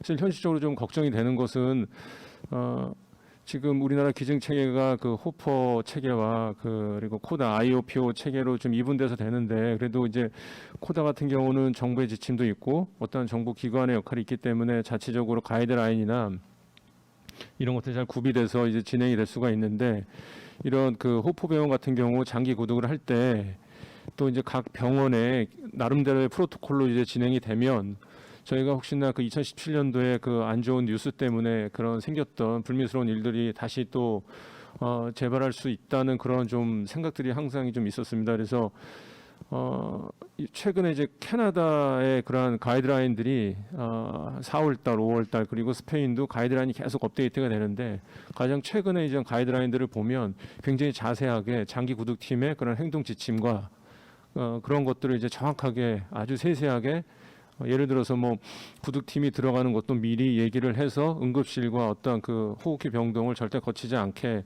동선 파악을 해서 그런 곳을 이제 겹치지 않게 이동하는 방법을 미리 얘기가 된 다음에 이제 구독팀이 이동을 하고 그렇지 않은 경우에는 그 센터 폴리스에 따라서 좀 결정을 해라 이런 식으로 아주 자세하게 좀 프로토콜이 좀 작성이 돼 있는 것 같습니다. 그래서 우리나라도 그런 게 조금 더 빨리 좀 이런 코다랑 학회랑 그리고 코노스랑 해서 그런 가이드라인을 만들어서 그런 혹시나 불미스러운 사태를 미리 좀 하면 좋을 것 같습니다. 현재 저희들도 뭐 보면 구독을 하러 갈 때 각 병원마다 좀 이렇게 자체 나름대로 그냥 안전하게 간다고 하지만 약간의 그런 다들 좀 차이가 있기 때문에 그런 면을 좀 잘 생각하면 좋을 것 같고요. 그리고 두 번째 말씀하신 거는 사실은 아까도 말씀드린 의료 환경의 변화가 일단 보호자 면담이 제일 중요한데 그 지금 면회는 다 금지니까 다 이제 전화로 연락해주고 전화로 간략하게 설명을 하기 때문에 사실 뭐 기증 설명은 점점 못 하고 있는 그런 상황인데 아까 그 미국의 기프트 오브 라이프 그 선생님이 얘기해준 것처럼 어떤 아이패드나 이런 거를 또 이용해서 대면을 해서 그런 IT 기술을 이용해서 하는 것도 좋은 방법일 것 같습니다. 네. 네, 좋은 의견 감사합니다. 지금 여기 이제 질문이 올라와서 이삼열 교수님께 여쭙겠습니다. 코비드 19 팬데믹 상황에서 스페인, 미국은 기중적 감소 기간이 있긴 했지만 이제 우리나라와는 달리 회복할 수 있었던 원동력을 기증에 대한 국민과 의료진에 대한 인식으로 보았습니다. 실제로 줌 대면 같이 이런 언택트 시대에 어떻게 하면 이 국민과 그 의료진에 대한 그 생명 나눔에 대한 인식이 개선될 수 있을까 여쭙겠습니다. 예, 좀 많이 어려운 질문이신 것 같은데 지금 아까 이제 그 기프트 오브 라이프 그 박사님도 말씀하신 것처럼 여러 가지 이제 언택트 시대에서 결국 이제 현장에서 오프라인에서 이렇게 만나서 홍보한다든지 이렇게 이제 어떤 캠페인 하는 거는 굉장히 제약이 좀 있는 것 같습니다. 그래서 아마 온라인상에서 이렇게 이제 여러 가지 캠페인도 하고 이런 그런 그 장기 기증을 그 독려하는 그런 이제 활동들을 많이 하시는 것 같은데요. 우리나라도 지금 여러 가지 그런 온라인상의 이제 그런 매체가 많이 좀 발전이 돼서 줌이라든지 여러 가지 그런 방법들을 통해서 회의라든지 여러 가지 컨퍼런스를 온라인상에서 하고 있는데 그런 것들을 이용해서 결국 대국민 홍보라든지 어떤 그 사회에 대한 홍보도 결국 이제 그런 온라인 시스템을 이용해서 좀 하는 것이 좋을 것 같고 좀 이런 그 내용을 너무 어려운 것보다는 조금 좀 친근감이 있고 좀 쉬운 내용으로 이렇게 해서 좀 다가가면 좋을 것 같다는 생각이 들고요. 또 요새 이제 하나의 특색을 살펴보면은 유튜브 상에서 이제 여러 가지 그 다양한 분야에서 이제 유튜브 콘텐츠들이 많이 개발돼서 지금 퍼지고 있죠. 그래서 어떻게 보면 이제 좋은 점도 있지만 유튜브 자체가 굉장히 그 레드 오션이 될 정도로 또 같은 콘텐츠끼리도 이제 경쟁 아닌 경쟁들도 많이 하고 있는데 장기식에 관한 것도 보니까 굉장히 그 같은 내용들이 여러 가지 이제 중복되면서 또 많은 내용들이 나와 있는데 그렇다고 그거를 뭐 어떤 관에서 컨트롤한다든지 이렇게 획일적으로 하는 거는 뭐 바람직하지는 않겠습니다만은 그런 내용들이 조금 이렇게 감수되고 좀 정제된 그런 내용들의 유튜브 영상들이 좀 이렇게 좀 활성화돼야 되겠다는 그런 생각들이 들고 있습니다. 그리고 그런 유튜브 콘텐츠를 통해서 좀 대국민 홍보 내지는 그런 장기 기증에 대한 그 캠페인 등을 좀 할 수 있으면 좋지 않을까 그런 생각이 들고요. 그리고 이제 그런 결국 이제 장기 기증하고 그다음에 이제 서로 생명을 나누는 그런 운동을 많이 이제 사회적으로 이제 펼쳐나가야 되는데 그런 운동들은 갑자기 어느 날 갑자기 해서는 잘 안 될 것 같고 어린 청소년 시절부터 그리고 이제 이런 학생들이나 그다음에 또 우리 이런 메디컬 쪽으로 보면은 이제 예비 의료인이라든지 이런 사람들 대상으로 해서 좀 어렸을 때부터 이렇게 생명 나눔 운동에 대한 거를 꼭 장기식품 거기에 포커싱을 하지 않더라도 그런 거에 대한 것을 자연스럽게 좀 스며들 수 있게 그런 내용들을 조금씩 좀 이렇게 만들어서 펼쳐나가는 게 좋지 않을까 그런 생각을 좀 하게 됩니다.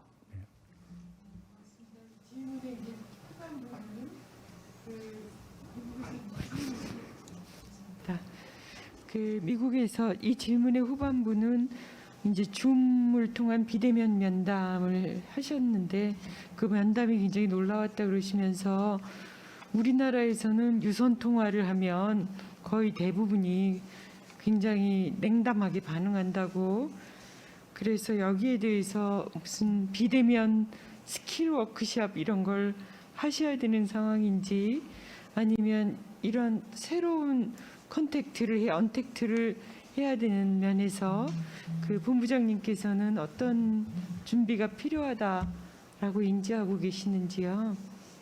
국민들까지는 제가 생각을 안 해봤고요. 저희들은 이제 어려진을 주로 대상으로 활동을 하고 있는데 어려진을 만날 수 있는 환경이 안 되기 때문에 아까 보시다시피 영상을 여러 가지 제작을 해서 QR코드를 만들어서 어려진과 소통하고 있는 그분들한테 영상을 바로 찍으면 그 가족한테 상태 설명을 어떻게 해야 되는지 그리고 신고제는 어떻게 언급을 해야 되는지 이런 부분들을 저희들이 지금 교육을 하고 있습니다. 그런데 이런 건 더 많이 활성화해야 되겠고 디테일하게는 응급학과나 신경외과에서 요구하고 있는 바는 보호자를 면담할 때 면담 스킬도 조금 더 올릴 수 있는 그런 교육도 했으면 좋겠다라는 요구가 있어서 올해는 그런 것들을 이제 그 동영상으로 제작을 해서 배포할 생각이 있습니다.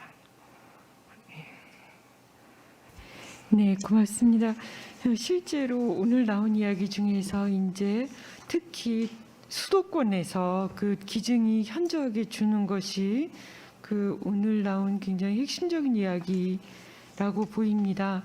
그리고 판넬 선생님들께서도 이제 제안하셨듯이 호퍼와 코다의 역할이 이제 섞여가면서 어떤 병원에서는 패스를 얻기도 힘든 이런 상황이 정말 오랫동안 지속이 되고 있는데요. 이런 상황에 대해서 사무관님, 보건복지부에서는 이런 문제들을 어떻게 풀어가실 예정이신지 좀 여쭤봐도 되겠습니까? 예, 질문 주셔서 감사합니다. 저희도 정부 쪽에서도 이런 지금 계속 변화하고 있는 환경하고 이런 그 코로나19 같은 이렇게 새로운 도전이 있는 이런 환경에서 어떻게 대응을 해야 되느냐에 대해서 고민이 많이 있고요. 그리고 말씀하신 거에 대해서 여러 가지 지금 다양한 측면이 있을 것 같습니다. 일단 병원의 관심이라든가 노력 자체를 많이 제고를 해서 기존의 뭐 기증원 노력이라든가 다른 쪽의 노력도 필요하겠지만 자체적으로도 그 문화가 익숙해지고 성숙해져서 이런 그 팬데믹 상황에서도 자체 그 기전이 잘 움직여질 수 있도록 만드는 게 좀 중요하다고 생각을 하고요. 그래서 병원의 관심과 노력을 제고하기 위한 몇 가지 방안들을 저희가 지금 강구하고 있고, 예를 들어서 이제 그 의료기관에 대한 평가실이라든가 이런 데 인센티브를 주는 방법이라든지, 그리고 기증원에서 열심히 보급하고 있는 기증 활성화 프로그램, DIP 프로그램을 이제 정착을 시켜서 각 병원마다 각각의 그 특성에 맞는, 환경에 맞는 프로토콜을 정립을 한다면 지금 같은 그 팬데믹 상황에서도 말씀하신 외부인이 접촉할 수 있는 이런 것에 대한 프로토콜도 생길 것이고,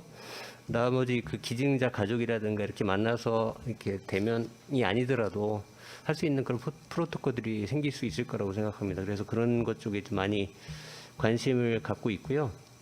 그리고 그런 쪽으로 해서 제도 개선을 유도해 나갈 예정입니다. 그리고 현장의 접근성 문제 아까 얘기를 하셨는데 좋은 얘기를 해주신 게, 일단 뇌사 기증의 전 과정의 첫 번째 시발점은 그 뇌사 추정자가 성실하게 이제 신고가 돼줘야 되는 부분인데, 사실 의료 현장에 여러 가지 어려움이 있어서 그것이 좀 저희가 기대한 만큼은 신고가 좀 안 되고 있었던 게 그동안의 상황이었고, 또 코로나19 때문에 더 그 상황이 좀 악화돼 가고 있는 것으로 보고 있거든요. 그래서 아까 그 제안해 주신 것처럼 그 병원의 EMR 시스템하고 연계하는 이런 방법들은 상당히 좋은 아이디어라고 생각하고, 저희가 지난 3월 달에 발표한 그 장기 기증 활성화 종합 대책에도 이런 뇌사 추정 자동화 시스템을 한번 구축해 보려고 하는 과제가 있습니다. 거기에 선 모델로서 지금 아까 기증원에서 하고 계신 그런 내용들을 좀 더 발전시켜서 접목할 수 있는 것도 좋은 방법이 될 것 같습니다. 네, 감사합니다. 우리 하종훈 이사장님 질문이나 의견 주십시오. 제가 질문이 이제 복지부에서 이제 결국 이제 시스템이나 이제 이런 법령을 갖다가 이제 많이 만드셔야 될 것 같은데, 아까 이제 ICU 치료 실질적인 문제에서 그 병원들이 되게 금지하는 게, 이제 그 자기 직원이 외부 직원일 경우에는 외부 사람들이 출입을 금하는, 이제 내부 직원만 출입할 수 있는 그런 시스템에서 사실 EMR 접근성도 그 병원들마다 해결하기 위해서 굉장히 이제 노력을 많이 해야 되고, 개인정보보호법을 보통 들어가지고 얘기를 많이 하거든요. 근데 그래서 지금 그것을 이게 국가 어떤 공공기관에서 국가가 어떤 임무를 준 기관인데, 그 임무를 수행하기 위해서 일을 할 때 그런 개인정보보호법에 저촉되지 않는다는 것을, 이거를 그리고 그 사람들한테 그 내부 직원들처럼 같이 사실은 그 아이디를 갖다가 줘야 되는 게 사실 맞거든요. 그래서 그런 것들을 어떻게 법에 어떻게 담아 나가실지 하나 하고요.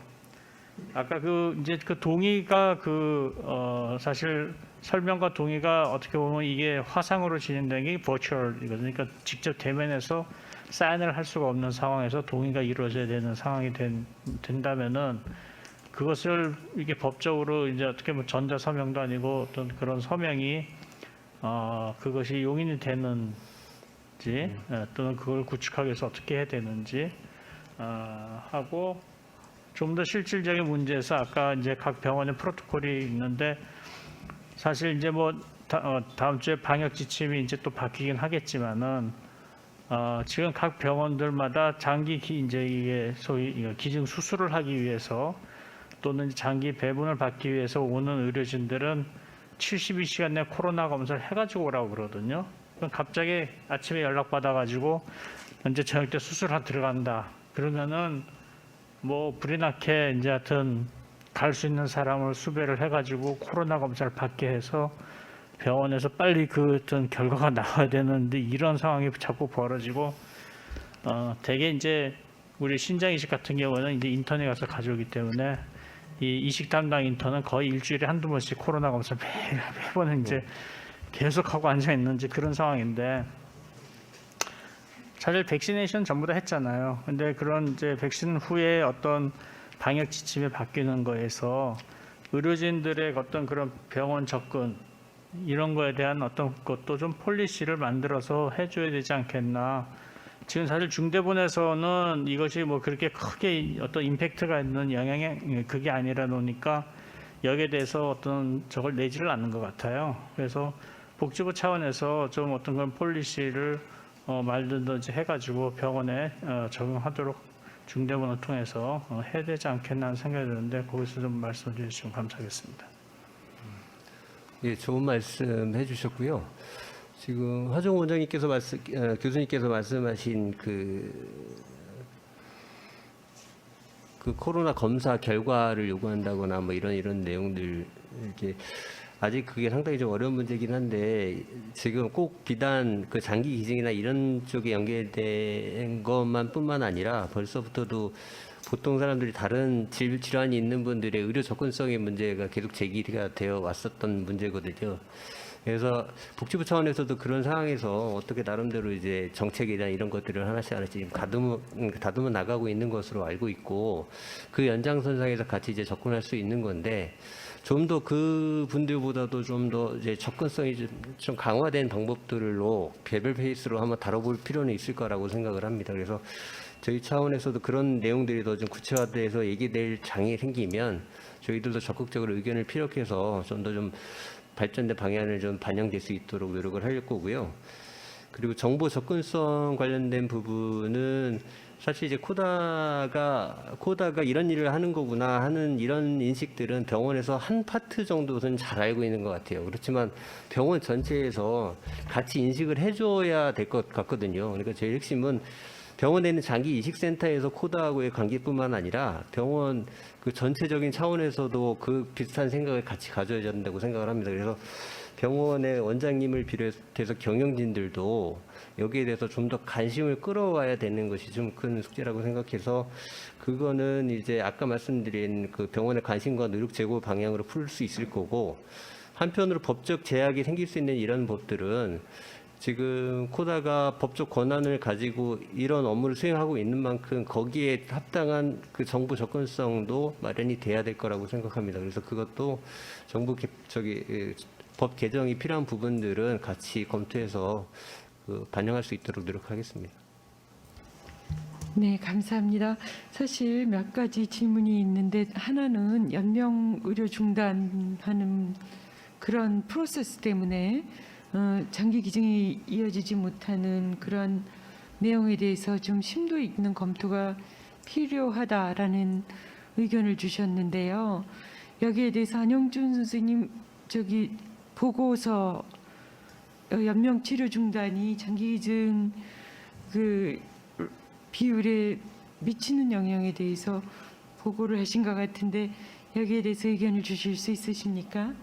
온라인에서 올라온 질문이랑 좀 다른 얘기인 것 같은데 그 사실은 뭐 단 몇 명이라도 연명의료 그 중단하시는 분들이 저희가 지금 법적 이런 서포트가 안 되기 때문에 지금 DCD 그 순환 정지 후 기증에 이런 법적 근거 자료가 없어서 기증이 진행되지 않는 케이스는 분명히 있는 것 같습니다. 그래서 그 규모는 얼마 될지 몰라도 분명히 그런 케이스가 있다면 그거는 법적 체계를 좀 다듬어서라도 DCD를 할 수 있는 그런 풍토가 마련돼야 되고 그런 의료 환경이 조성이 돼야 된다 생각합니다. 그런데 이제 말씀하셨던 내용은 사실은 저희가 과연 연명치료 중단하신 분들 중에서 얼마나 장기 기증을 할 수 있느냐 하는 그 규모는 사실은 지금 알 수가 없습니다. 그래서 저희가 이식학회 정책 연구를 해서 저희가 심평원 자료를 역으로 조사를 해서 어느 정도 데이터를 뽑고 생각보다는 이렇게 기증이 가능한 군은 이렇게 많지 않다고 결론이 났지만 정확한 것은 지금 국생원에서 갖고 있는 정보가 있습니다. 그래서 국생원의 정보를 거기에 진단명이 들어가 있는 게 마지막 파이널 상황에서의 진단명이 있는 게 있는데 그걸 저희가 지금 뭐 개인 정보나 이런 것 때문에 쓸 수가 없고 그래서 정확한 거는 이제 그거를 이제 쓸 수 있는 어떤 좀 코너스나 이런 데서 데이터를 요구를 해서 만약 분석해 보면 정확한 데이터를 낼 수 있을 거라고 생각이 됩니다. 네. 제가 조금 더 말씀을 좀 드릴 수가 있을지 모르겠는데요. 연명 의료 중단하는 리퀘스트 폼이 있잖아요. 거기에 보면은 장기 기증에 대한 필드가 없어요. 그래서 연명 의료 중단에 대한 신청서에 먼저 사인을 하잖아요, 가족들이. 그 후에 장기 기증에 대한 이야기를 저희가 가서 해야 되거든요. 그러니까 굉장히 이 프로세스가 조금 달라져야 될 것 같아요. 그러니까 연명 의료 중단을 신청하는 그런 폼에 장기 기증에 대한 얘기를 같이 해주면 저희가 조금 일하기도 훨씬 좀 증가될 것 같은 생각이 들어요. 그것을 제가 말씀드리고 싶습니다. 네. 이제 시간이 많이 가서 한두 서로 질문하실 내용이 있으시면 듣겠습니다. 네, 없으시면요. 저 이소정. 한 가지 아까 네. 복지부에서 사실 뭐 몇 번 이렇게 잠깐 발표할 기회가 있긴 했었던 것 같긴 한데 3월 달에 이제 지금 이 활성화 방안에 이제 안을 만드셨다 그러는데 지금 이제 단기, 중기, 장기로 분명히 이제 안이 나왔을 것 같은데 지금 뭐 장기는 이제 아직까지 어떻게 될지 모르겠고 단기와 중기 방안으로 저희가 이제 당장 같이 이제 맞닥뜨리면서 해야 될 것들이 어떤 안을 가지고 계신지 좀 말씀해 주실 수 있나요?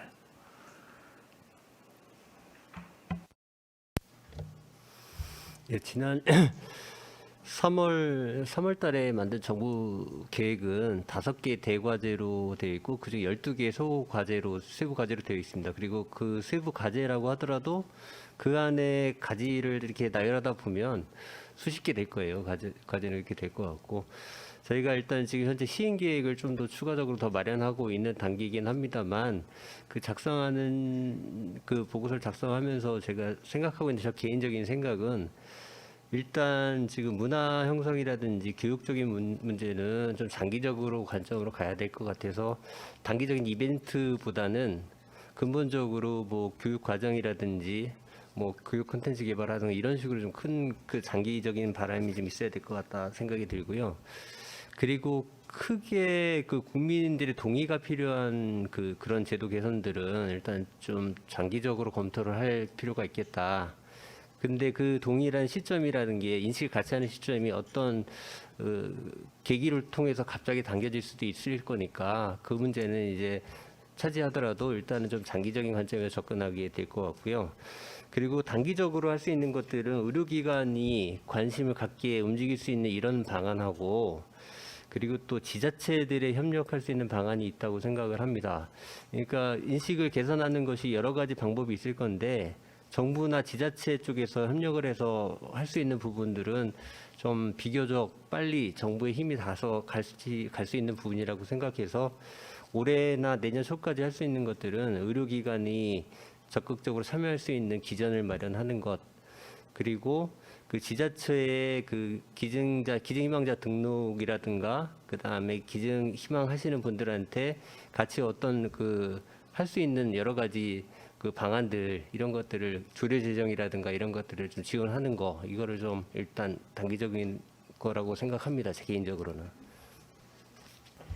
네, 시간이 다 되어서 마지막으로 문인성 원장님께서 이 코로나의 이 힘든 상황을 극복하고 생명 나눔이 지속될 수 있도록 가지신 그 플랜과 포부를 말씀해 주시는 것으로 이 세션을 마감하겠습니다.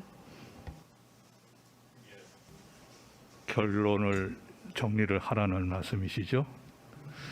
이전 뇌사 장기 이식에 관한 한은 저희 코다가 제일 앞서 있습니다. 저희가 나라일을 하고 있는 단체거든요. 뇌사 장기 기증 건수에 대해서 어떻게 하면 활성화를 잘해서 한 분이라도 우리나라 말기 장기 부전 환자 한 사람이라도 더 좀 좋게 해드리자, 살리자. 이것이 저희 목표거든요. 그러면 뇌사자의 그 케이스가 늘어나야 되거든요. 그것이 가장 기본적인 게 뭘까 생각을 해보면 전 국민의 뇌사 장기, 내가 뇌사가 됐을 때 장기 기증에 대한 희망 등록이 여기 몇 분이 계시지만 대부분이 저희 직원들인데 갖고 계세요? 예, 많이들 갖고 계시네요. 이게 우리나라 전체 인구의 통계를 보면 4%밖에 안 된다 그러죠. 근데 아까 나탄 선생 얘기 미국에 보니까 50% 60%더라고요. 그걸 따라가려면 몇 배를 더 해야 되는지 모르겠어요. 가장 중요한 게 국민들에 대한 뇌사가 뭔가 홍보, 교육입니다. 제가 봐서는 홍보가 굉장히 중요한데 지금 우리 여러 가지 단체들이 있잖아요. 바이탈링크도 있고 또 한마음 한마운동본부도 있고 또 불교에서도 있고 그다음에 사랑의 장기기증본부도 있고 여러 가지 NGO 비슷한 단체들이 있는데 지금 저희를 중심으로 해서 그 홍보에 대한 거를 보건복지부, 코노스 다 합쳐서 아마 좀 정리를 하고 있는 것 같은 그걸 제가 보고를 들었는데 그걸 통해서 국가의 국민을 위한 그 홍보에 대한 거를 서로 협심해서 나눌 건 나누고 서로 양보할 거 양보하고 해서 그게 홍보가 좀 잘 됐으면 그것이 제일 중요한 베이스라고 저는 생각을 합니다. 이영호 사무관님, 저희가 계획하고 있는 게 그렇게 되고 있죠. 잘 될 거라고 믿습니다. 예. 가장 기본적인 홍보에 저희가 포커싱을 많이 하도록 하겠습니다. 네, 고맙습니다. 네, 시간이 다 돼서 2부를 마무리하도록 하겠습니다. 중계 화면에 설문조사로 연결되는 QR코드와 URL이 안내될 예정이니까 많이 참여해 주시기 바랍니다. 설문조사에 참여해 주신 모든 분들께 스타벅스 기프티콘을 드린다고 합니다. 네, 오늘 포럼에 참여해 주신 모든 분께 감사드립니다. 이것으로 글로벌 온라인 포럼 2부 세션 마치도록 하겠습니다. 감사합니다. 네, 감사합니다. 이상으로 2021년 코다 글로벌 포럼을 모두 마치도록 하겠습니다. 오늘 포럼에는 총 500명이 넘는 많은 분들께서 접속해 주셨습니다. 감사드리며 내년엔 더 좋은 내용으로 찾아뵙도록 하겠습니다.